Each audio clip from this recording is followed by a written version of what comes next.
Hello everyone, welcome back to my channel. So आज हम पढ़ेंगे peri operative nursing care, something very very important topic. So देखो, जो हमारा पेरी ऑपरेटिव नर्सिंग केयर है ना, ये हम तीन वीडियोस में पढ़ेंगे।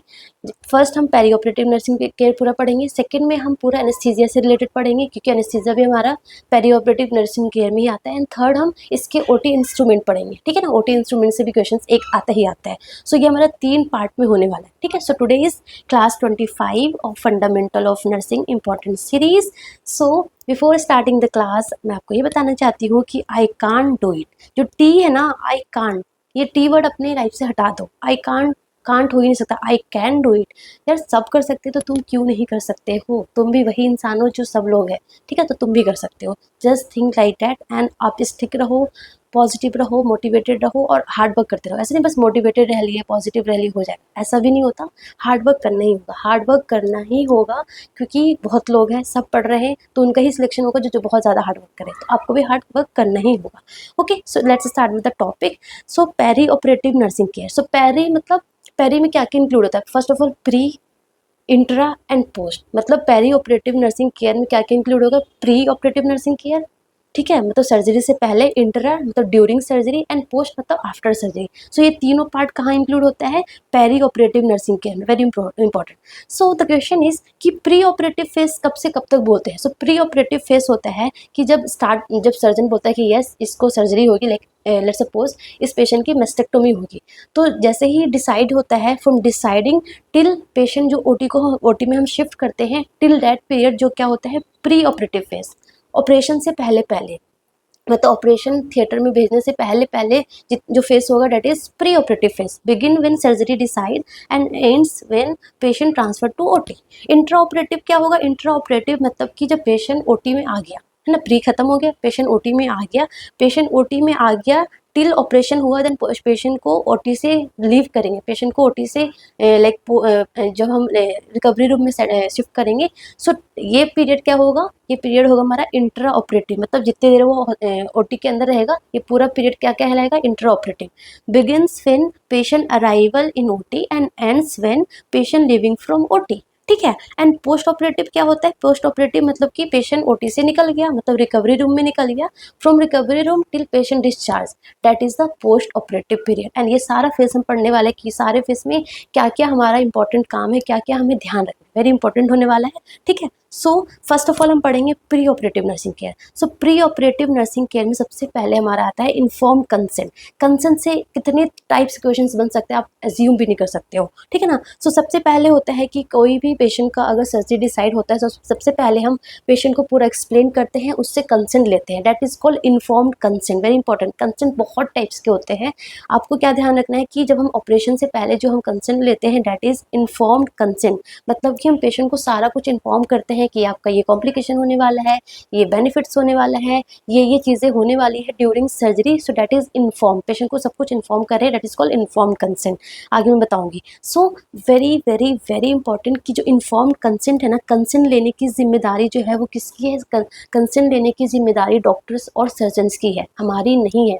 कान खोल के सुन लो, ये क्वेश्चन घुमा घुमा के बहुत बार एग्जाम में पूछ रखा है। सो कंसेंट लेने की जिम्मेदारी किसकी है? डेट इज फॉर सर्जन और डॉक्टर्स। हमारा काम क्या है? वी आर विटनेस की यस, हाँ सर्जन ने या डॉक्टर ने सब कुछ पेशेंट को एक्सप्लेन कर दिया तो हम विटनेस रहेंगे, और हमें चेक करना है कि कंसेंट लिया है या नहीं लिया। नहीं लिया है तो हमें डॉक्टर को इन्फॉर्म करना है कि यस आपको कंसेंट लेना है पहले, तब पेशेंट को आप सर्जरी में के लिए पोस्ट कर सकते हो, ठीक है। सो सर्जन और doctor R responsible for obtaining the consent.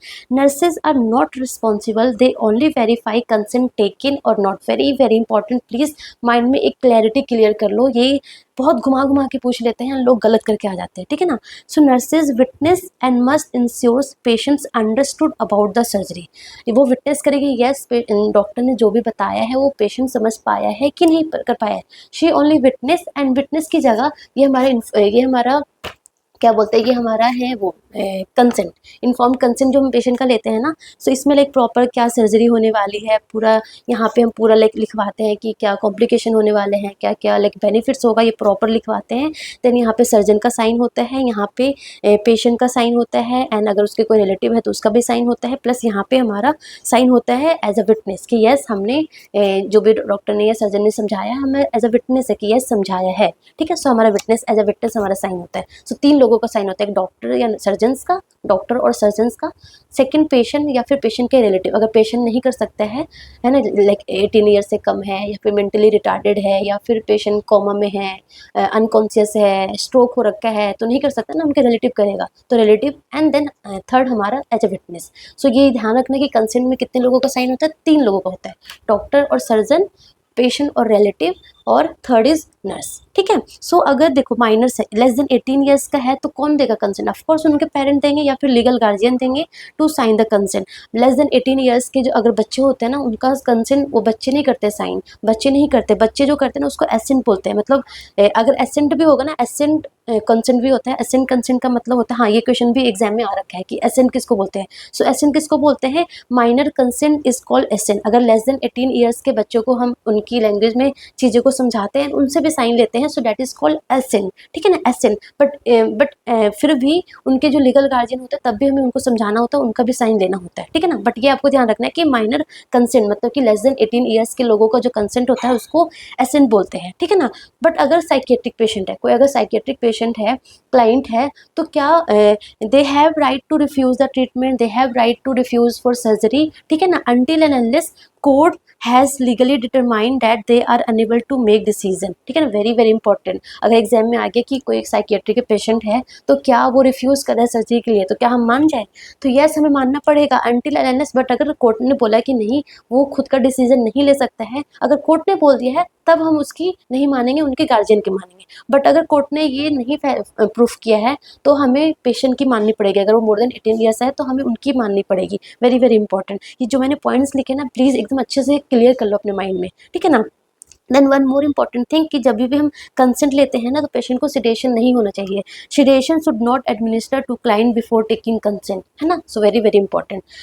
उसके बाद ये देखो ये होता है इन्फॉर्म्ड कंसेंट में जो जो चीज़ें होती है, फर्स्ट ऑफ ऑल हमें एक्सप्लेन करना होता है कि क्या प्रोसीजर है, इसके क्या क्या रिस्क है, इसके क्या क्या बेनिफिट्स है, कोई ऑल्टरनेटिव्स और क्या क्या हो सकते थे, लाइक सर्जरी के ऑल्टरनेटिव्स क्या क्या हो सकते थे, उसके क्या क्या फ़ायदे थे, क्यों सर्जरी कर रहे हैं, क्यों वो वाला मेथड नहीं फॉलो कर रहे हैं, है ना, वो सब कुछ इन्फॉर्म करना होता है। क्या कॉम्प्लिकेशन होने वाला है ड्यूरिंग सर्जरी, क्या कितना ब्लड लॉस होगा, तो ब्लड कितना अरेंज करना होगा, वो सब कुछ एक्सप्लेन करते हैं पेशेंट को, ठीक है ना। सो ये सारा आता है हमारा वैलिड इन्फॉर्म्ड कंसेंट में, ठीक है ना। So and valid consent should always be freely given without coercion. ऐसा नहीं कि जबरदस्ती नहीं आपको सर्जरी तो करवानी ही पड़ेगी भैया, वरना सर्जरी नहीं कराओगे तो निकल जाओ मेरे हॉस्पिटल से, हमको इलाज नहीं करेंगे, तो ऐसा कुछ नहीं होता। अगर पेशेंट बोल रहा है नहीं मुझे सर्जरी करवानी नहीं है, आप मुझे ऐसे ही ट्रीटमेंट करो, तो ऐसे ही ट्रीटमेंट होगा। अगर वो रिफ्यूज़ कर रहा है तो सर्जरी नहीं होगा, उसको कोई जोर जबरदस्ती नहीं करते हैं, वेरी इंपॉर्टेंट, जोर जबरदस्ती नहीं कर सकते आप। कल को पेशेंट कोर्ट में चला गया तो फिर बहुत बड़ा इशू हो जाएगा, है ना। सो आप जबरदस्ती नहीं कर सकते हो। इनकॉम्पिटेंट पेशेंट है तो यस, अगर मेंटली रिटार्डेड है तो उसको लाइक कोर्ट प्रूफ करेगा तब उसको मानोगे आप कि यस वो खुद का डिसीजन नहीं ले सकते।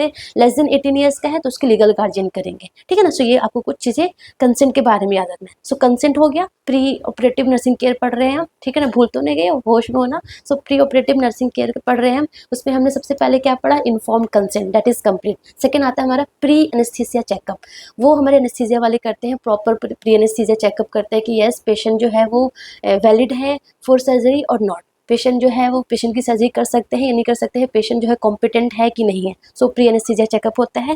देन एक प्री ऑपरेटिव चेकलिस्ट हम बनाते हैं, सारे हॉस्पिटल में एक प्री ऑपरेटिव चेकलिस्ट होता है, कुछ नहीं होता उसमें कुछ कंपोनेंट्स लिखे होते हैं, वो हमें देखने होते हैं कि वो सारे फॉलो हुए नहीं हुए होते, तो उसको हम टिक करते हैं। तो उसमें क्या क्या होता है, सबसे पहले होता है क्लाइंट एजुकेशन, क्लाइंट को प्रॉपर एजुकेट किया है या नहीं किया है, क्या प्रोसीजर होने वाला है, क्या रिस्क होने वाला है, उसकी वजह से क्या बेनिफिट्स होगा, दैट इज। देन कंसेंट लिया है या नहीं लिया है, ठीक है ना। Then patient wearing and identification band और नॉट, मतलब कि जो सर्जरी के लिए पेशेंट जाते हैं ना तो एक आइडेंटिफिकेशन बैंड होता है, उसमें नेम, एज, सेक्स हो गया और लाइक UHID जो हमारा हमारा हॉस्पिटल का एक EHID होता है ना, वो CR नंबर, क्या प्रोसीजर होने वाला है ना, कौन से साइट पे होने वाला, वो सब कुछ लिखा होता है एंड लाइक उसके हाथ में बांध देते हैं, that is called identification band, ठीक है ना। कोई एलर्जी है वो सब हम टिक करते हैं, ठीक है ना। देन उसके बाद हम क्या देखते हैं कि वेरी वेरी इंपॉर्टेंट, ये चीज़ एकदम ध्यान से आप देख लो कि उसको एंटीबायोटिक्स दिया गया है कि नहीं गया है ना। सो एंटीबायोटिक्स से बहुत बार MCQ आ रखा है। सो जो एंटीबायोटिक्स है ना, it should be given 1 hours prior to operation और स्किन इंसिजन, मतलब ऑपरेशन से पहले या फिर स्किन इंसिजन करते हैं ना, उससे 1 घंटे पहले हमें क्या देना है, एंटीबायोटिक प्रोफाइलेक्सिस देना है। वेरी वेरी इंपॉर्टेंट, ये पूछ लेंगे आपको कि 5 मिनट्स पहले देना है, 30 मिनट्स पहले देना है, 1 घंटे पहले देना है कि 2 घंटे पहले देना है। सो 1 घंटे पहले हम एंटीबायोटिक प्रोफाइलेक्सिस देते हैं, वेरी वेरी इंपॉर्टेंट, ठीक है ना। But in case of vancomycin और फ्लोरोक्विनोलोन हम 2 आवर्स पहले भी दे सकते हैं, मतलब 2 आवर्स पहले भी अगर आपने दिया है तो वैलिड होगा, क्या, अगर वैनकोमाइसिन है या फिर फ्लोरोक्विनोलोन है। बट अगर आपको सिंपल एंटीबायोटिक्स बोला तो it should be given 1 hour before skin incision और 1 आवर बिफोर ऑपरेशन, बहुत अच्छे से ध्यान रखना, ठीक है ना। देन उसके बाद कुछ प्री ऑपरेटिव मेडिकेशन होता है जो आगे मैं बताऊंगी आपको, वो पेशेंट को दिया या नहीं दिया बिफोर शिफ्टिंग टू OT, ये आपको ध्यान रखना है। प्रॉपर फिजिकल एग्जामिनेशन पेशेंट का हुआ या नहीं हुआ, वो जो जितने भी रिपोर्ट्स है, लाइक हमारा पेशेंट का ABG हो गया, जितने भी like CBC, LFT, RFT, PT, INR, जितने भी रिपोर्ट्स होते हैं, एक्सरे हो गया, ECG हो गया, है ना, CT, MRI, वो सारे रिपोर्ट लाइक एक साथ कलेक्टेड होके पेशेंट का जो फाइल होता है उसके साथ है या नहीं हो, वो हमें चेक करने होते हैं, ठीक है ना। देन NPO कि पेशेंट NPO है कि नहीं, एटलीस्ट 6 to 8 आवर्स का NPO होना चाहिए, ठीक है ना। अगर प्रोलॉन्ग सर्जरी, हाँ दिस इज ऑल्सो इम्पॉर्टेंट, जो एंटीबायोटिक्स था वो हमें 1 आवर पहले देना होता है before skin incision. In case of vancomycin और फ्लोरोक्विनोलोन 2 घंटे पहले भी दे सकते हैं। बट कोई कोई सर्जरी क्या होती है 8 घंटे, 10 घंटे, 12 घंटे चलती है ना। So in case of prolong surgery repeat dose of antibiotics is given, अगर कोई सर्जरी 6 घंटे से ज़्यादा चल रही है तो रिपीट डोज ऑफ एंटीबायोटिक्स देते हैं ड्यूरिंग सर्जरी, जब सर्जरी चल रही होती है उसी time 1 more dose of antibiotics देनी पड़ती है अगर प्रोलॉन्ग सर्जरी चलती है तो ये ध्यान रखना आपको, ठीक है ना। सो ECG, पेशेंट ने कुछ भी लाइक वो कुछ भी ज्वेलरीज वगैरह, डेंचर्स वगैरह लगे हुए हैं, कुछ भी लोहे का सामान वगैरह पहन रखा है तो वो हमें निकलवाने होते हैं, ठीक है ना, वेरी वेरी इंपॉर्टेंट। प्लस हमें कितना ब्लड लॉस होगा, है ना, ड्यूरिंग सर्जरी, तो हमें पहले ही क्रॉस मैच करवाने होते हैं, ब्लड अरेंज करवाने होते हैं, very very important, blood arrange करवाने हैं, पार्ट प्रिपरेशन करवाने होते हैं, जो पार्ट में सर्जरी है उस पार्ट को प्रॉपर लाइक क्लीन करवाने होते हैं, प्रॉपर पेशेंट बाथ लेता है, उस एरिया में अगर हेयर होते हैं तो हेयर रिमूव करवाने होते हैं। हेयर जो रिमूव करते हैं ना वो क्लिपर से नहीं करते, वेरी इंपॉर्टेंट, क्योंकि क्लिपर से करेंगे तो बाई चांस क्या हो सकता है कि स्किन में कट लग सकता है, तो ड्यूरिंग सर्जरी प्रॉब्लम हो जाएगी, है ना। सो क्या करते हैं, हेयर रिमूवल जो क्रीम आती है ना उससे रिमूव करवाने होते हैं, ठीक है ना। सो पार्ट प्रिपरेशन होना चाहिए। पेशेंट को एनीमा देते हैं बिफोर नाइट, अगर पेशेंट स्टूल पास नहीं कर पाता है तो बिफोर नाइट ऑफ सर्जरी हम एनीमा देते हैं। ये मेनली लाइक अगर GIT सर्जरी होता है तो ज़्यादा इंपॉर्टेंट होता है, ठीक है ना। एंड पेशेंट ने अगर कोई ज्वेलरीज वगैरह पहन रखी है, कुछ भी ज्वेलरीज वगैरह पहन रखी है तो उनके रिलेटिव को हैंड ओवर करते हैं, उनके सामने ही निकालते हैं, लाइक वही निकालते हैं एंड उनको हैंड ओवर करते हैं, उनको ही हैंड ओवर करना, खुद नहीं रखना, ठीक है। उसके बाद बस यही सारे डॉक्यूमेंट्स के साथ पेशेंट को हम कहाँ शिफ्ट कर देते हैं, हम पेशेंट को OT शिफ्ट कर देते हैं, ठीक है। Then this is very very important कि कौन कौन से ड्रग हमें विथहोल्ड करना होता है बिफोर सर्जरी। सो एस्पिरिन जो है वो 7 डेज पहले हमें विथहोल्ड करना है, वारफरिन जो है वो 4 डेज पहले करना है, वारफरिन क्लोपिडोग्रेल जो है वो 4 डेज पहले करना है। जितने भी एंटी डायबिटिक ड्रग है ना उसको just on the day of operation, क्योंकि पेशेंट NPO है तो आप डायबिटिक ड्रग नहीं दे सकते ना। So on the day of operation जितने भी एंटी डायबिटिक ड्रग है वो विथहोल्ड करने होते हैं। हेपेरिन जो है वो 6 आवर्स पहले सर्जरी से पहले हमें विथहोल्ड करने होते हैं। जितने भी डायूरेटिक्स है वो वन डे पहले हमें सर्जरी से विथहोल्ड करने होते हैं। एंड कौन कौन तो आपको समझ में आ गया, warfarin clopidogrel 4 days, aspirin 7 days. जितने भी डायबिटिक ड्रग होते हैं उसको like on the day of operation नहीं देने होते हैं, हेपेरिन 6 आवर्स पहले, तो ये आपको ध्यान में रखना है। प्लस कौन कौन से ड्रग हम दे सकते हैं, अगर पेशेंट को एंटी एपिलेप्टिक्स ड्रग चल रहा है, पेशेंट को एंटीबायोटिक्स चल रहा है, पेशेंट को लाइक कुछ भी एंटी एरिथमिक ड्रग्स चल रहा है ना, डिजॉक्सिन वगैरह है, एंटी हाइपरटेंसिव है, वो सब हमें पेशेंट को देना है, ठीक है ना। ये इनको होल्ड नहीं करना है, ये पेशेंट को देना है। सो ये हमारा कुछ पैरामीटर्स है, एंड देन प्री मेडिकेशन, मतलब सर्जरी, पेशेंट को सर्जरी में शिफ्ट करने से पहले हम प्री मेडिकेशन देते हैं, जैसे कि एंटीबायोटिक्स हो गया, जो कि मैंने बताया आपको कि 1 आवर पहले देना होता है। प्रोलॉन्ग सर्जरी होती है तो मोर देन 6 आवर्स की होती है, तो इन बिटवीन सर्जरी भी देते हैं। एंटीकोलिनर्जिक देते हैं लाइक एट्रोपिन और ग्लाइकोपाइरोलेट, सो डेट ज़्यादा सिक्रेशन ना हो, है ना, क्योंकि पेशेंट को एनेस्थीसिया दे देंगे तो सिक्रेशन ज़्यादा होगा तो एस्पिरेशन के चांसेस है ना, तो एंटीकोलिनर्जिक देते हैं। Prevent aspiration, gastric acidity and volume, तो हम पेंटाप्रोजोल होता है ना, प्रोटोन पंप इनहिबिटर, जैसे कि पेंटाप्रोजोल हो गया, या फिर H2 ब्लॉकर लाइक रेनिटिरिन, ये सब देते हैं, ठीक है ना, सो डेट लाइक गैस्ट्रिक एसिडिटी ना हो, क्योंकि पेशेंट एनपीओ भी होता है ना, इसलिए। इंड्यूस सेडेशन, मतलब सर्जरी से पहले थोड़ा सा सेडेशन इंड्यूस करना है तो डायजेपैम दे देते हैं, मतलब वो लिख के जाते हैं, जो हमारे एनेस्थीसिया वाले होते हैं ना, वो लिख के जाते हैं कि आपको ये प्री मेडिकेशन देना है, लाइक ग्लाइकोपाइरोलेट IM देना है, पेंटाप्रोजोल देना है, एंटीबायोटिक्स दे के भेजना है, एंटी एपिलेप्टिक्स ड्रग दे के भेजना है उनको, लाइक कुछ डायजेपैम दे के भेजना है, या फिर पेशेंट को एंजाइटी हो सकती है उसके लिए वो बोलेंगे बेंजोडाइजेपिन दे के भेजना, वो लिख के जाते हैं, डोज वगैरह सब कुछ लिख के जाते हैं, तो वो प्री मेडिकेशन देते हैं, ठीक है ना। सो ये हमारा था, तो मतलब कि प्री ऑपरेटिव नर्सिंग केयर में क्या क्या आपको ध्यान रखना है। फर्स्ट ऑफ ऑल आपको कंसेंट के बारे में सारा चीज़, देन प्री ऑपरेटिव चेकलिस्ट, उसमें सारा डेंचर्स, ज्वेलरीज, एंटीबायोटिक प्रोफाइलेक्सिस हो गया, एवरीथिंग आपको ध्यान में रखना है, एंड प्री मेडिकेशन, ये 3 चीज़ों का ध्यान रखना है। Then coming to the intraoperative, patient जो है वो कहाँ आ गया, पेशेंट हमारा OT के अंडर शिफ्ट हो गया, OT में आ गया, अब आपकी क्या रिस्पॉन्सिबिलिटी है। सो अब आपकी रिस्पॉन्सिबिलिटी है सर्जिकल सेफ्टी चेकलिस्ट, सबसे पहले आपको जो सर्जिकल सेफ्टी चेकलिस्ट है वो आपको कंप्लीट करनी है ना। WHO सर्जिकल सेफ्टी चेकलिस्ट, मतलब ये जो सर्जिकल सेफ्टी चेकलिस्ट है that is given by WHO, and इससे 2-3-4 बार क्वेश्चन आ रखे हैं अलग अलग तरीके से। सो ये जो पूरा पेपर है ना, इसको आप अपने माइंड में फिट कर लो, बहुत इंपॉर्टेंट होने वाला, अभी याद हो जाएगा आपको। सो फर्स्ट क्वेश्चन तो आता है कि जो हमारा सर्जिकल सेफ्टी चेकलिस्ट है वो किसके थ्रू दिया गया है, so that is given by WHO, हमारे WHO ने दिया, ठीक है ना। सो इसमें आपको क्या याद रखना है, आपको सी तो सो याद रखना है, याद हो गया, सी तो सो सबसे पहले क्या होता है, साइन इन, सी मतलब कि साइन इन में क्या होता है, साइन इन मतलब कि बिफोर इंडक्शन ऑफ एनेस्थीसिया, मतलब कि पेशेंट OT में आ गया, उसको सबसे पहले हम एनेस्थीसिया देते हैं सो दैट पेशेंट सेडेट हो जाए, रिलैक्स हो जाए, मसल रिलैक्शन वगैरह देते हैं। So before induction of anaesthesia, मतलब एनेस्थीसिया देने से पहले हमें क्या क्या चेक करना है, हमें चेक करना है कि पेशेंट की आइडेंटिटी, साइट, प्रोसीजर और कंसेंट लिया है कि नहीं लिया, मतलब पेशेंट का पूरा आइडेंटिफिकेशन करना है कि क्या प्रोसीजर होने वाला है, कौन से साइट पे होने वाला है, एंड कंसेंट लिया है कि नहीं लिया है, ठीक है ना, ये हो गया। उसके बाद साइट, जो साइट है वो मार्क है कि नहीं है, ये ध्यान देना है, एंड अगर मार्क नहीं है तो मार्क नहीं, कुछ जगह ऐसा है जो मार्क नहीं हो सकता तो ध्यान रखना है।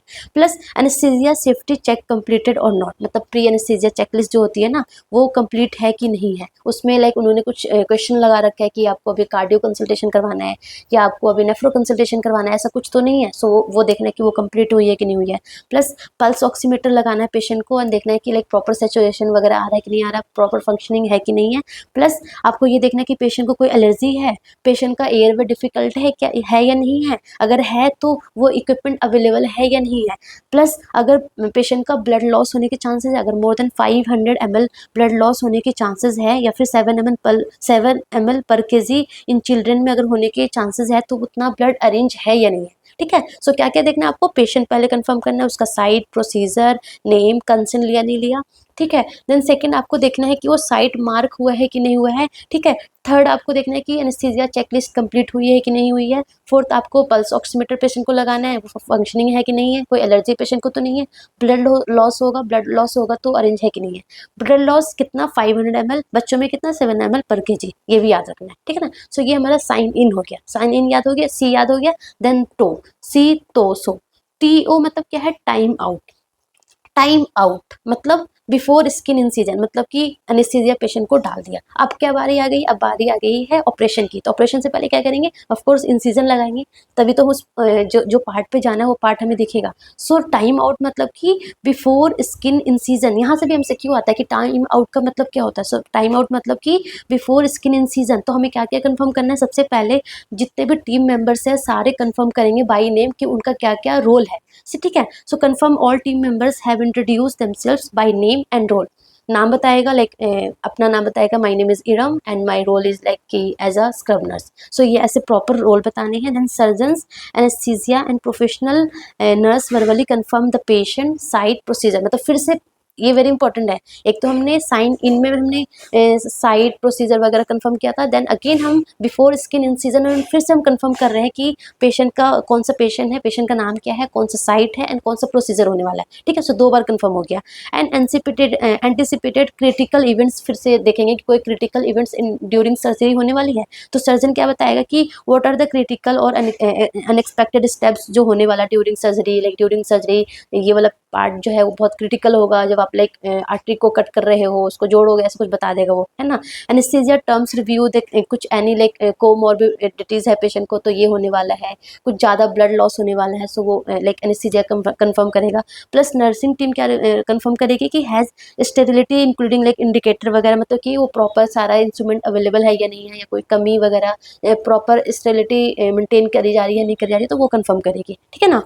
And also has antibiotic prophylaxis been given within the last 60 minutes, yes or not, and also like imaging display or not. So time out में यहाँ से आया था कि एंटीबायोटिक प्रोफाइलेक्सिस को जो कंफर्म करते हैं कौन से फेस में करते हैं, सो टाइम आउट फेस में करते हैं, वेरी इंपॉर्टेंट। एंड लाइक जो भी इमेजिंग लाइक सीटी, एमआरआई, एक्सरे, वो ना जो ओटी होता है ना वो सामने से डिस्प्ले कर देते हैं सो डैट दिखे, सो वो डिस्प्ले हुआ है नहीं हुआ ये ध्यान देते हैं। ठीक है ना। सो ये हो गया। सो मतलब सब एक दूसरे को कंफर्म करते हैं सबका क्या क्या रोल है।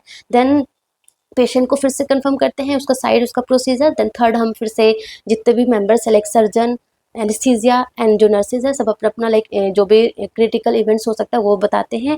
एंड लाइक एंटीबायोटिक प्रोफाइलेक्सिस का बोलते हैं कि दिया है या नहीं दिया है। एंड ऑल्सो लास्ट में क्या पता करते हैं कि इमेजिंग डिस्प्ले और नॉट डिस्प्ले। सो ये हमारा टाइम आउट फेस में हो गया। देन लास्ट फेस है हमारा साइन आउट। साइन आउट सी तोसो साइन आउट। साइन आउट कब होता है, जब before patient leave the operating room, मतलब सर्जरी हो गई, फाइनली सर्जरी हो गई एंड पेशेंट जो है वो ऑपरेटिंग रूम से जाने वाला है। So before leaving from operating room, और क्या क्या आपको कंफर्म करना है, nurse verbally confirm that team that कि हाँ name of the procedure recorded or not recorded. Then very very important, instrument को काउंट करते हैं कि जितने भी इंस्ट्रूमेंट हम स्टार्टिंग में लिया था वो अभी भी है कि नहीं है, कोई मिस तो नहीं हुआ है, जितने भी स्पॉन्ज है वो अभी है कि नहीं है। सो आर्टिकल्स काउंट करते हैं, इक्विपमेंट्स काउंट करते हैं, स्पॉन्ज काउंट करते हैं, निडल वगैरह हो गया, सारा काउंट करते हैं एंड वो करेक्ट है कि नहीं है। मतलब बिफोर सर्जरी ना सब कुछ काउंट करके रखा जाता है, कुछ भी ऐसे नहीं कि आपने रख दिया, प्रॉपर काउंटिंग होती है सो डैट कि अगर कुछ भी अंदर पार्ट रह गया, लाइक एब्डोमेन की कोई सर्जरी होती है, अगर अंदर रह गया तो पता होना चाहिए ना कि इतने हमने स्टार्टिंग में लिया था, 10 लिया था तो 10 अभी है कि नहीं है, सो डैट पता चलेगा कि अगर एक miss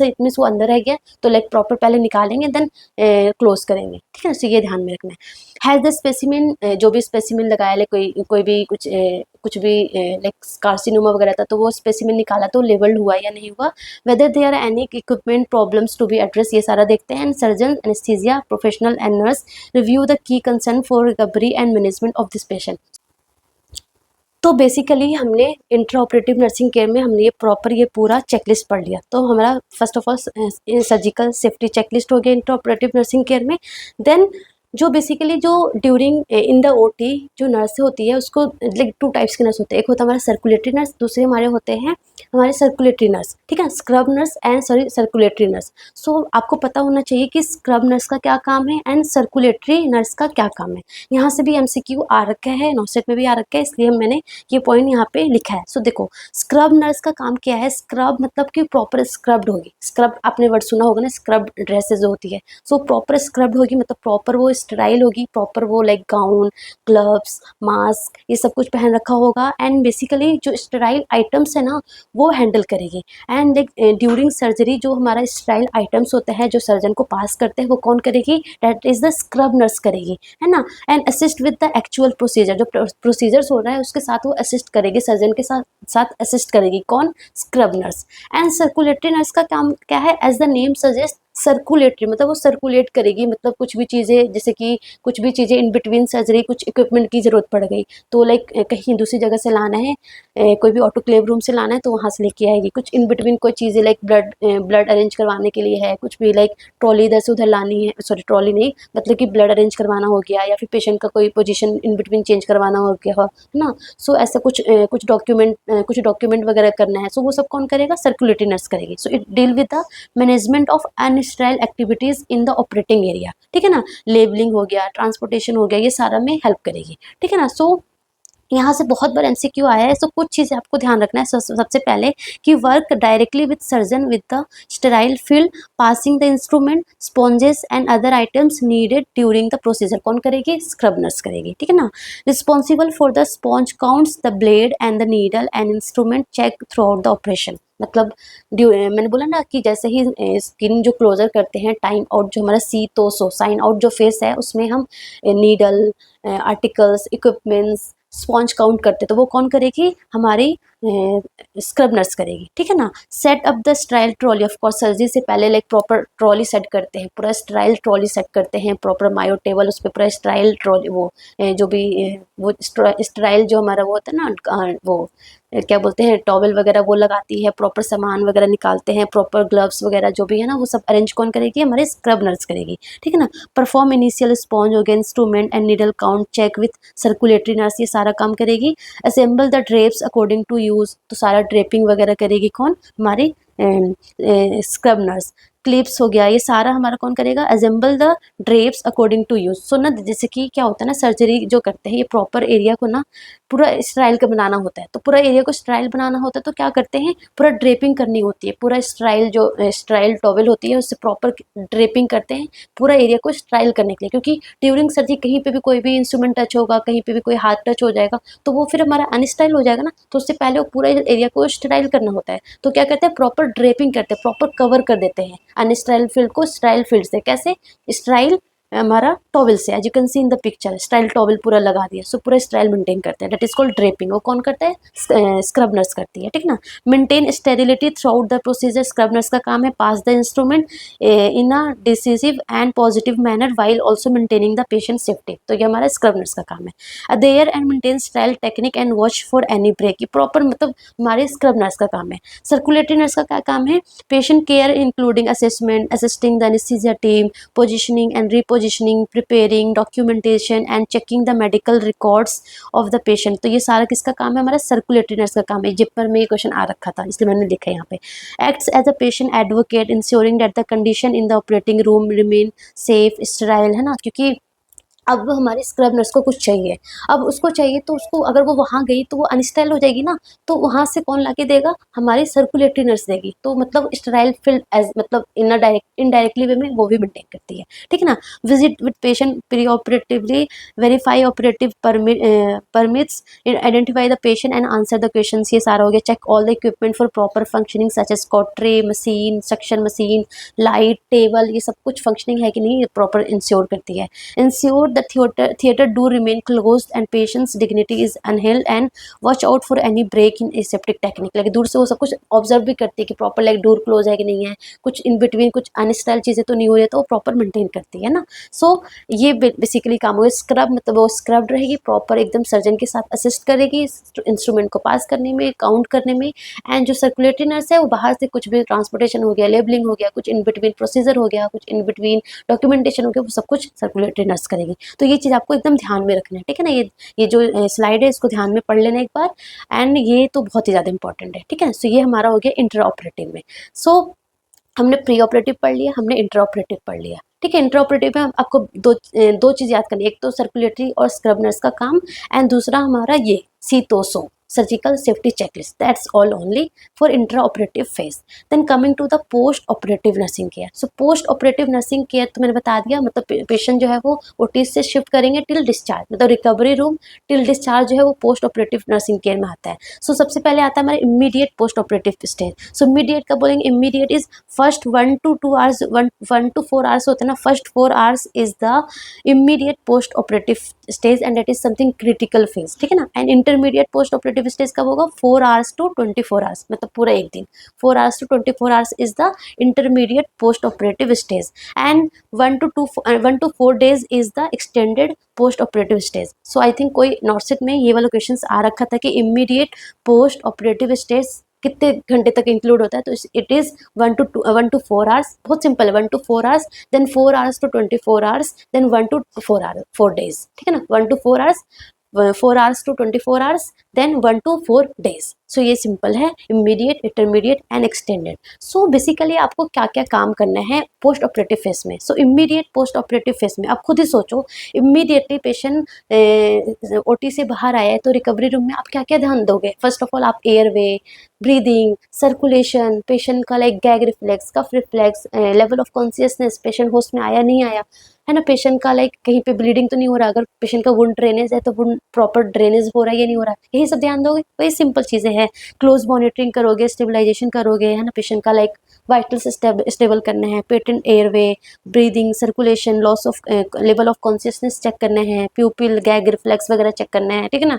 assess for bleeding, urine output आया या नहीं आया है ना, ट्यूब्स पेशेंट का ड्रेनेज है वो प्रॉपर वुंड केयर देना है, वाइटल साइंस मॉनिटर करना है, पेशेंट को हमें सिक्वेंशियल कंप्रेशन डिवाइस लगाना है, क्योंकि पेशेंट अभी मोबाइल नहीं है, वो मूव नहीं कर रहा है, तो लाइक क्लॉट्स हो सकते हैं ना, थ्रोम्बो एम्बोलिज्म हो सकता है, सो पेशेंट को हमें डीवीटी कफ वगैरह लगवाना, ठीक है ना। सो ये आपका मेन होगा। सो अगर प्रायोरिटी की बात करें सो सिंपल है, प्रायोरिटी पहले ए देखेंगे, देन बी देखेंगे, देन सी देखेंगे। मतलब कि सबसे पहले आप पेटेंट एयरवे मॉनिटर करोगे, आप ऑक्सीजन दोगे, पोजीशन क्या करना है आपको, नेक स्लाइटली एक्सटेंडेड करना है with lateral side, so that aspiration भी no, that is a first priority. Airway में क्या करना है आपको, थोड़ा सा एक्सटेंडेड करना है एंड आपको टर्न करना है विथ साइड लेटरल पोजीशन देनी है, ठीक है ना।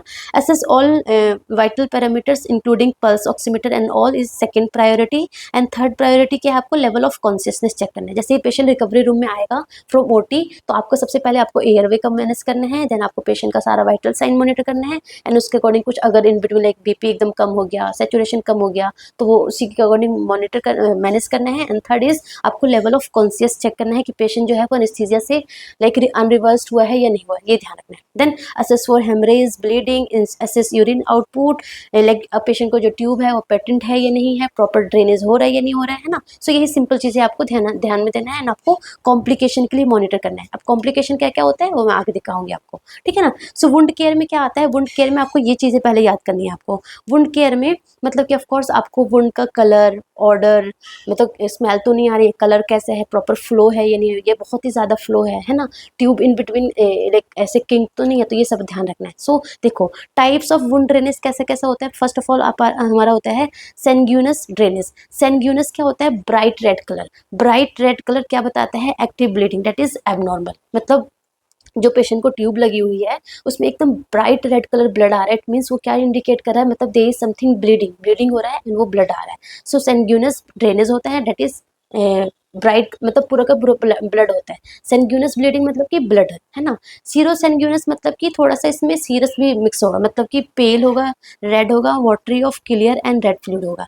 सीरस में क्या होगा, सिंपल क्लियर वाटरी प्लाज्मा होगा। सो हमारा सेंग्यूनस हो गया, सीरो सेंग्यूनस एंड सेंग्यूनस। तो सेंग्यूनस हो गया हमारा, ठीक है ना, जिसमें पूरा ब्लड होगा। सीरस हो गया मतलब जिसमें हमारा प्लाज्मा जैसा होगा, एंड सीरो सेंग्यूनस मतलब जिसमें प्लाज्मा भी होगा एंड ब्लड भी होगा, ठीक है ना। एंड फोर्थ हमारा होता है प्यूरुलेंट। प्यूरुलेंट मतलब कि थिक येलो ग्रीन कलर का, brown colour, it indicate infection. So very important है। सेंग्यूनस ड्रेनेज होगा तो मतलब कि वो एक्टिव ब्लीडिंग इंडिकेट कर रहा है, अगर प्यूरुलेंट है इट मीन्स इन्फेक्शन इंडिकेट कर रहा है। सो नॉर्मल कौन सा है, नॉर्मल जो हमारा है वो सीरो सेंग्यूनस ड्रेनेज नॉर्मल है, एंड थोड़ा सा सीरस ड्रेनेज भी थोड़ा नॉर्मल मान सकते हैं। सो ये दोनों नॉर्मल है एंड ये और ये हमारा एबनॉर्मल होता है, ठीक है ना। सो आपको लाइक प्रॉपर आपको ड्रेन को केयर देना है कि प्रॉपर वो ग्रेविटी के थ्रू प्रॉपर पोजीशन हो, कि लाइक बेड लेवल से नीचे हो, है ना, प्रॉपर वो अटैच्ड हो, है ना, ये सारा आपको ध्यान रखना है। प्रॉपर नेगेटिव प्रेशर मेंटेन हो यार, ये सारा ध्यान रखना है आपको, ठीक है ना।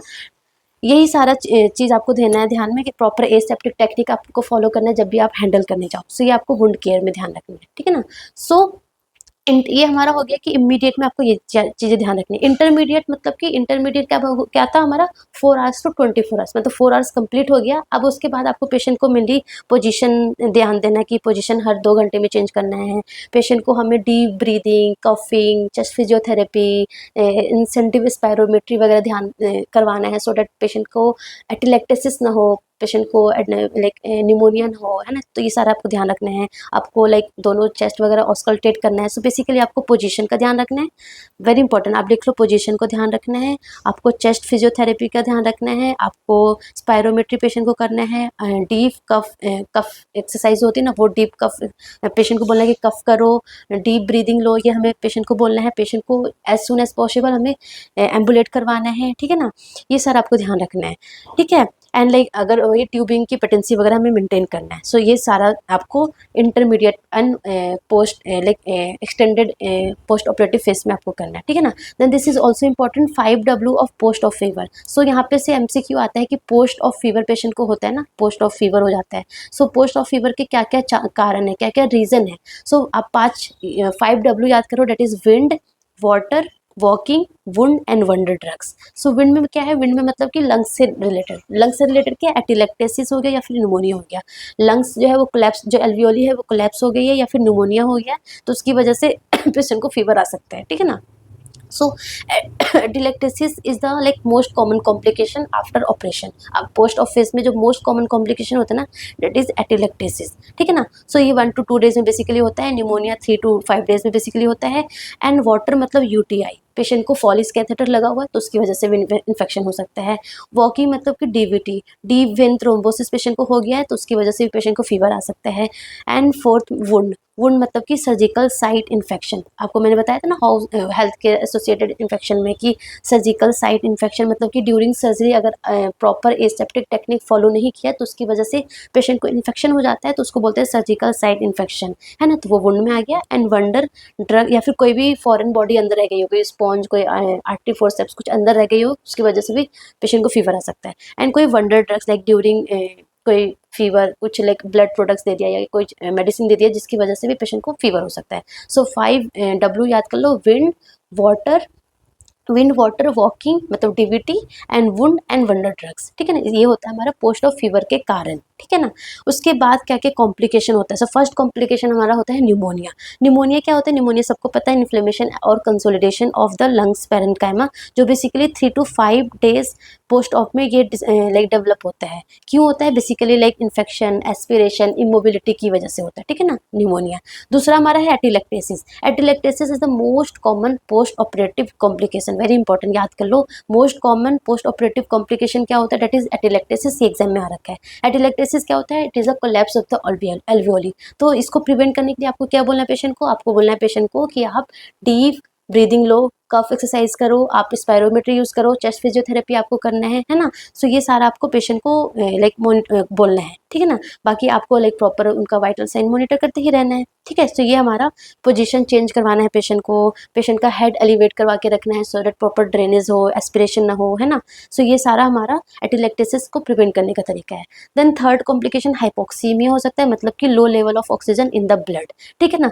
तो ये बहुत सारे कारण की वजह से हो सकता है, लाइक कि जो भी anaesthesia drugs during surgery use करते हैं पेशेंट को, है ना, यूज करते हैं तो उसका साइड इफेक्ट हो सकता है, उसकी वजह से रेस्पिरेटरी सेंटर डिप्रेस हो गया तो प्रॉपर पेशेंट सांस नहीं ले पा रहा तो उसकी वजह से भी हो सकता है, ठीक है ना। तो क्या क्या साइन होता है, लाइक रेस्टलेसनेस हो गया, डिस्पनिया होगा, स्वेटिंग होगा, टैकीकार्डिया होगा, हाइपरटेंशन होगा, साइनोसिस हो जाएगा। Cyanosis is the late sign, early sign क्या है, रेस्टलेसनेस। सो ये ध्यान रखना है आपको। तो क्या क्या करना है आपको, ऑफकोर्स आपको पेशेंट का SpO2 लेवल ऑफ ऑक्सीजन वगैरह, सेचुरेशन आपको मॉनिटर करना है, फर्स्ट प्रायोरिटी। देन आपको ऑक्सीजन देना है पेशेंट को, सेकंड प्रायोरिटी। एंड देन आपको डॉक्टर को इन्फॉर्म करना है। अगर पेशेंट का सेचुरेशन कम हो रहा है तो आप क्या करोगे, सेचुरेशन कम होगा तो सबसे पहले आप मॉनिटर तो कर ही रहे हो, that is your first priority, तभी तो आपको पता चला है। एंड सेकंड आपको पहले पेशेंट को ऑक्सीजन एडमिनिस्टर करना है, देन आपको डॉक्टर को इन्फॉर्म करना है, ठीक है ना।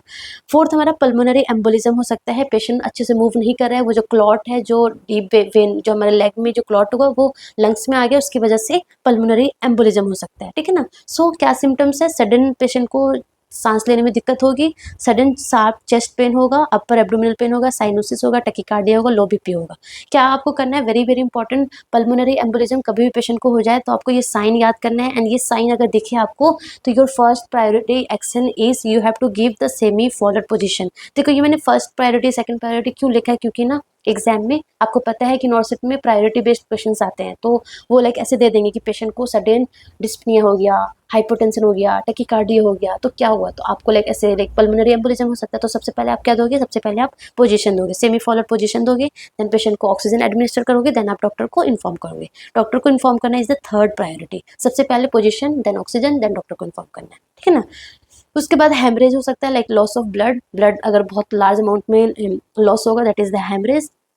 क्या क्या साइन है, सिंपल रेस्टलेसनेस होगा, वीक एंड रैपिड पल्स होगा, हाइपोटेंशन होगा, टैकीकार्डिया होगा, कूल एंड क्लैमी स्किन होगा, यूरिन आउटपुट कम हो जाएगा, है ना। सो लाइक शॉक, शॉक सुना है ना आपने, शॉक हो गया, शॉक मतलब कि हेमरेज ही हुआ है ना, लाइक आप लेमैन में बोलो तो शॉक इज द हेमरेज, मतलब लॉस हो रहा है, हाइपोवोलेमिक कंडीशन हो रहा है। सो इन सब कंडीशन में क्या होता है, हमेशा याद रखो कि क्या होगा, हाइपोटेंशन होगा, टेकिकार्डिया होगा, वीक पल्स होगा, ठीक है, यूरिन आउटपुट कम हो जाएगा, एंड जो स्किन है ना वो कूल एंड क्लेमी होगा। ये 4-5 साइन याद कर लो, hypotension, tachycardia, weak pulse, urine output कम हो जाएगा, एंड जो स्किन टच करोगे तो कूल एंड क्लेमी होगा। Very important. जब भी ऐसा शॉक हो या फिर हेमरेज हो तो क्या करना है आपको, सबसे पहले आपको provide pressure at the site of bleeding. अगर आपको दिख रही है कि यस यहाँ से ब्लीडिंग हो रही है तो आपको वहाँ पे प्रेशर लगाना है, एंड देन आपको डॉक्टर को इन्फॉर्म करना है। That is your second priority. And उसके अकॉर्डिंग लाइक ऑक्सीजन पेशेंट को देने हैं, IV फ्लूइड्स हो गया, कोलॉइड्स हो गया, जो हो गया वो देना होगा। उसके बाद फोर्थ हमारा है हाइपोवोलेमिक शॉक। तो शॉक का भी साइन वही सेम ही है, hypotension, tachycardia, cool and clammy, skin decrease on decrease urine output, weak and thready pulse, ठीक है ना। सो जब भी अगर हाइपोवोलेमिक शॉक होता है ना, सो तो आपका जो फर्स्ट प्रायोरिटी एक्शन होता है ना, डेट इज आपको पेशेंट को पोजीशन देना है, कौन सा जो फुट है वो एलिवेट करना है, सो दैट सारा का सारा ब्लड है वो लंग्स के पास है, ठीक है ना। सो फुट एंड अप करना है, एंड सेकंड आपको डॉक्टर को इन्फॉर्म करना है, ठीक है ना। एंड लाइक जो भी फिर मैनेजमेंट है वो उसी के अकॉर्डिंग आपको सारा रेडी करना है। तो वन इम्पॉर्टेंट थिंग कि अगर पेशेंट को स्पाइनल एनेस्थीसिया हुआ है ड्यूरिंग सर्जरी, अगर पेशेंट को स्पाइनल एनेस्थीसिया यूज़ किया है, जो कि मैं पढ़ाऊंगी आपको एनेस्थीसिया में क्या होता है, अगर पेशेंट को स्पाइनल एनेस्थीसिया यूज़ किया है या फिर पेशेंट को क्रेनियोटोमी हुआ है, तो इन दैट केस हम पेशेंट को फुट एलिवेट नहीं करते हैं ड्यूरिंग हाइपोवोलेमिक शॉक। क्यों? क्योंकि पेशेंट को क्रेनियोटोमी हुआ है, स्पाइनल एनेस्थीसिया हुआ है, तो लाइक ICP इंक्रीज होता है ना, ICP इंक्रीज होने के चांसेस हो सकता है इसलिए, ठीक है। उसके अलावा थ्रोम्बोफ्लेबाइटिस हो सकता है, this is also the complication after operation. Like इसमें क्या होगा कि जो वेन्स है उसमें क्लॉट फॉर्म हो जाएगा। कैसे पता चलेगा? जो वेन है वो इन्फ्लेम्ड हो जाएगी, वहाँ पे दर्द होगा, ठीक है ना, हार्ड कोड लाइक ऐसे फील होगा, दैट इज द थ्रोम्बोफ्लेबाइटिस। क्या करना है आपको? Monitor leg for sign of inflammation, ठीक है ना, मतलब कि आपको जो लेग है उसको एलिवेट करना है 30 डिग्री पर without allowing any pressure on the popliteal fossa, very important. And आपको सिक्वेंशियल कंप्रेशन डिवाइस लगाना है। सो ये हमारा थ्रोम्बोफ्लेबाइटिस का मैनेजमेंट है। उसके अलावा पैरालिटिक इलियस भी हो सकता है। पैरालिटिक इलियस मतलब कि क्या हुआ कि पेशेंट का जो बॉवल मूवमेंट है वो लाइक बिल्कुल एब्सेंट हो जाएगा एट द एंड। मतलब कैसे पता चलेगा? पेशेंट को वॉमिटिंग होगा, सबसे मोस्ट इंपॉर्टेंट पेशेंट को क्या होगा? एब्डोमिनल डिस्टेंशन हो जाएगा। जब आप बॉबल साउंड ऑस्कल्टेट करोगे तो एब्सेंट होगा, ठीक है ना। एंड पेशेंट को like absence bowel sound, bowel movement and flatness, तो इट मीन्स पेशेंट को पैरालिटिक इलियस हो गया, ठीक है ना। आपको क्या करना है? Like as per order like bowel decompression भी करते हैं या फिर कोई सर्जरी भी होती है। सो आपको बेसिकली याद रखना है कि paralytic ileus is also the complication due after surgery, ठीक है ना। उसके अलावा वुंड इन्फेक्शन, जो कि मैंने आपको बता दिया, सर्जिकल साइट इन्फेक्शन की वजह से वुंड इन्फेक्शन हो सकता है। एंड मोस्ट कॉमन कॉज कौन सा होता है? स्टेफाइलोकोकस ऑरियस, ये आ रखा है। Most common cause of surgical site infection is staphylococcus aureus, ठीक है ना। सो ये आपको पता होना चाहिए। वुंड इन्फेक्शन तो पता ही आपको, पेशेंट को फीवर आएगा, चिल होगा, जो WBC काउंट इंक्रीज हो जाएगा, जो जहाँ से वुंड ड्रेनेज हो रहा था वो like purulent green colour discharge होगा, जो कि मैंने आपको बता दिया है, ठीक है ना। सो ये हुआ। बाकी ये वेरी इंपॉर्टेंट है, wound dehiscence and wound evisceration. This is wound dehiscence and this is wound evisceration. देखो वुंड डिहिसेंस में क्या आ रहा है? D आ रहा है ना, मतलब क्या होगा? जो सूचर लाइन है ना वो जो सेपरेट हो जाएगी, इसमें आपको दिख रहा होगा सूचर लाइन क्या हो गई है? सेपरेट हो गई है, सेपरेट हो गई है, that is wound dehiscence. And wound evisceration क्या होता है? Wound evisceration, wound evisceration is the exit, E आता है ना, एविसरेशन में ई आ रहा है ना, तो मतलब एग्जिट ऑफ द, अंदर का जो कंटेंट है ना वो भी एग्जिट हो गया, मतलब कि सूचर लाइन तो अलग हुई है एंड अंदर का जो कंटेंट है ना वो भी एग्जिट हो गया, दैट इज द वुंड एविसरेशन, ठीक है ना। ये basically 6 to 10 days after surgery होता है, वेरी वेरी इंपॉर्टेंट, ठीक है ना। सो मोस्ट कॉमन किस में होता है? ओबीज प्रेग्नेंट क्लाइंट्स में होता है, जो बहुत ज़्यादा मोटे होते हैं उनमें होता है। So the important thing is that कि अगर कभी भी किसी पेशेंट को वुंड डिहिसेंस या फिर वुंड एविसरेशन होगा तो आपको क्या करना है? फर्स्ट ऑफ ऑल जो वुंड एविसरेशन है it is the surgical emergency. आप खुद ही सोचो, सूचर लाइन सेपरेट हो गई, अंदर का जो कंटेंट है वो बाहर आ गया, तो कितना इमरजेंसी वाला कंडीशन है ना। So wound evisceration is the emergency condition, ठीक है ना। अगर कभी भी ऐसा होता है, आपको दिखे कि यस मेरे पेशेंट को वुंड एविसरेशन हो गया, तो आपको क्या करना है? Your first priority is to give a position. कौन सा पोजिशन देना है? You have to give a patient supine और low Fowler's position, 15 to 30 degree bed elevate करना है विथ नी बेंड, नी को बेंड करवाना है, क्योंकि नी अगर एक्सटेंड रहेगा तो प्रेशर लगेगा उस एरिया में और ज़्यादा, और उसकी वजह से और वुंड एविसरेशन हो सकता है। सो नी बेंड करवाना है with to prevent the abdominal pressure on social line, that is the first priority, मतलब पोजीशन फर्स्ट प्रायोरिटी। सेकंड क्या करना है, ये वुंड कंटेंट बाहर आ गया ना तो इसको कवर करना है, ठीक है ना। सो cover the wound with sterile towel, क्योंकि ये अंदर का पार्ट है ना, तो ऐसे कुछ कोई भी चीज़ से कवर नहीं करना, स्टेराइल मॉइस्ट गॉज होना चाहिए, लाइक नॉर्मल स्लाइन से मॉइस्ट करना है एंड देन उसको कवर करना है, ठीक है। That is the second priority. And third आपको क्या करना है, डॉक्टर को इन्फॉर्म करना है। सो आई बस में this is very very important, आप प्लीज ध्यान से रख लो। पहले आपको क्या करना है, पहले आपको पोजीशन देना है, देन आपको उस एरिया को कवर करना है with sterile moist gauze with normal saline, and then third आपको डॉक्टर को इन्फॉर्म करना है, ठीक है ना। So most common complication after surgery is atelectasis, fever, infection और पैरालिटिक एरियाज, एंड उसमें से सबसे मोस्ट कॉमन है हमारा एटेलेक्टेसिस, ठीक है ना। सो आफ्टर सर्जरी हम पेशेंट को और क्या बोलेंगे कि हाई प्रोटीन डाइट लेना है आपको, vitamin C and zinc rich diet लेना है सो दैट प्रॉपर हीलिंग हो। Okay, so that's all about. हमने देखो प्री ऑपरेटिव फेज पढ़ लिया, हमने इंट्रा पढ़ लिया एंड हमने पोस्ट पढ़ लिया। बहुत सिंपल वे में पढ़ा है। प्री में आपको चेकलिस्ट क्या क्या है ध्यान रखते हैं, इन्फॉर्म कंसेंट लेना है एंड प्री मेडिकेशन। इंटर में आपको प्रॉपर जो WHO सर्जिकल सेफ्टी चेकलिस्ट है वो ध्यान में रखना है। Scrub nurse and circulatory nurse का फंक्शन याद करना है। पोस्ट ऑपरेटिव में आपको लाइक जो डिफरेंट स्टेजेस होते हैं एंड उसके क्या क्या काम है, लाइक हमारे पोस्ट ऑपरेटिव क्या क्या कॉम्प्लिकेशन है वो ध्यान रखना है, ठीक है ना। So that's all about peri operative nursing care. This slide is very very enough. आपने ये स्लाइड अच्छे से पढ़ लिया ना, मतलब ये जो मेरे वीडियो पढ़ लिया, आप कोई भी क्वेश्चन पेरी ऑपरेटिव फेज से एग्जाम में आएगा, कोई भी एग्जाम में आएगा, आप कभी मिस नहीं कर सकते हो अगर आपने ये अच्छे से पढ़ लिया है तो। Okay, so that's all about, thank you so